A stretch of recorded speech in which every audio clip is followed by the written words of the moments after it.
Welcome to this explainer. So look, we all know the standard story of Henry VIII, right? The six wives, the dramatic break with Rome. But today, we're diving into a much darker, incredibly fascinating medical mystery.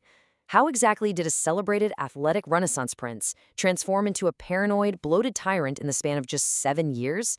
Well, as it turns out, the answer might actually lie in a very modern medical diagnosis. When we think of Henry today, we usually picture that imposing, jewel-draped king from the famous Holbein portrait, projecting absolute, unquestionable power.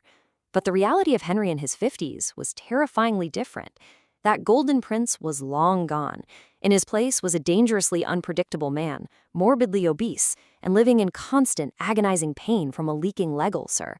To understand this massive, drastic shift, we have to pinpoint the trigger. Section 1. The turning point. The 1536 jousting accident. Okay, picture this. It's January 1536. At 44 years old, Henry was still a magnificent sight in the Tillyard. But then disaster strikes. During a tournament, he's knocked from his mount, and his fully armored horse crashes directly on top of him. He lay completely unconscious for a terrifying 2 hours. The court genuinely thought the king was dead. He did survive, obviously, but he was left with an open leg wound that never properly healed. And honestly, the man who woke up was just not the same man who fell. Section 2. Broken body, broken mind. 54 inches. Just let that number sink in for a second. Because Henry could no longer exercise, but kept right on eating those massive royal banquets, his weight absolutely exploded. His surviving armor really tells the whole story here.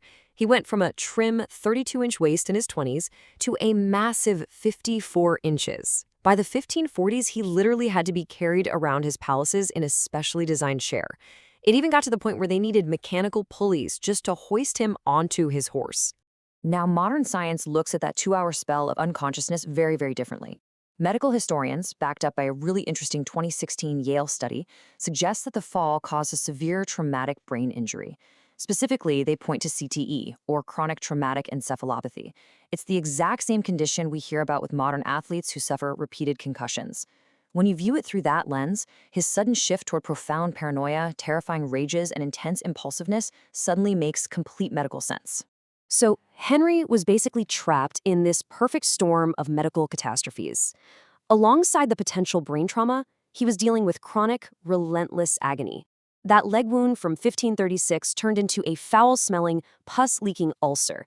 Historians still debate if it was a deep bone infection called osteomyelitis or varicose ulcers made worse by his weight.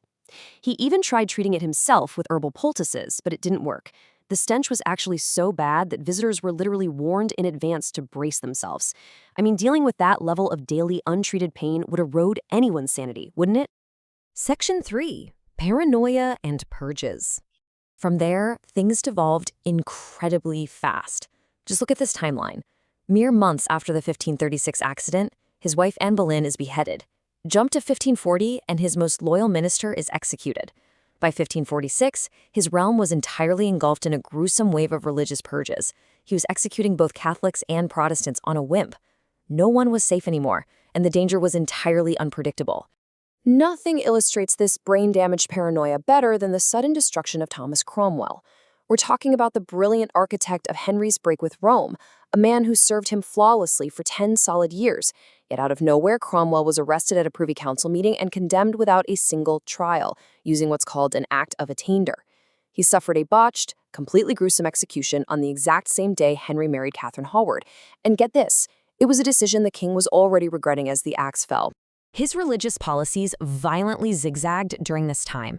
Just consider the really horrific fate of the Protestant martyr Anne Askew in 1546.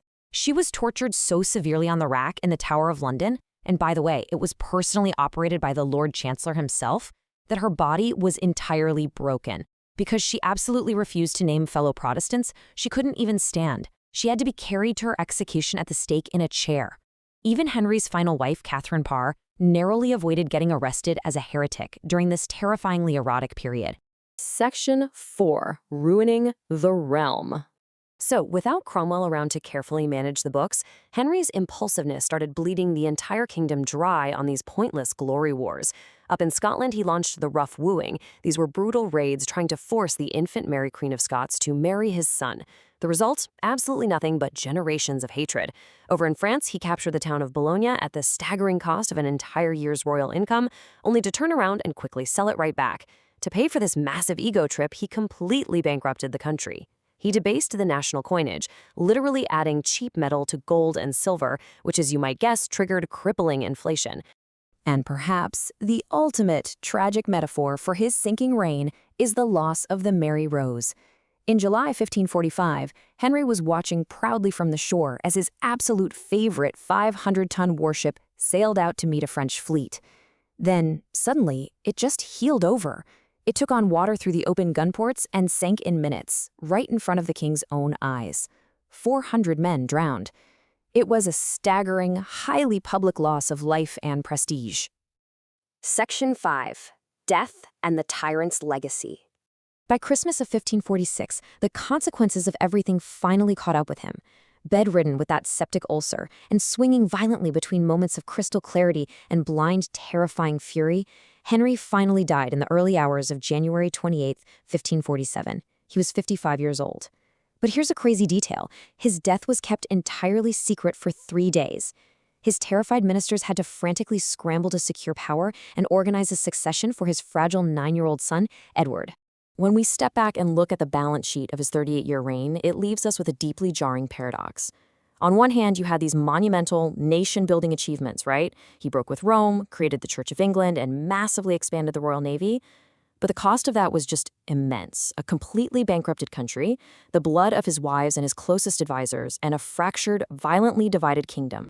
So based on all the medical and historical evidence we've explored in this explainer, I want to leave you with this thought.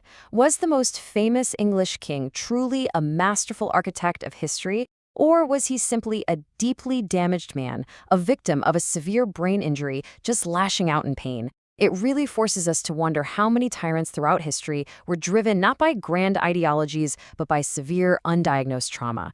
The truth is out there, waiting for you to explore further. Keep questioning everything, and thank you so much for joining me.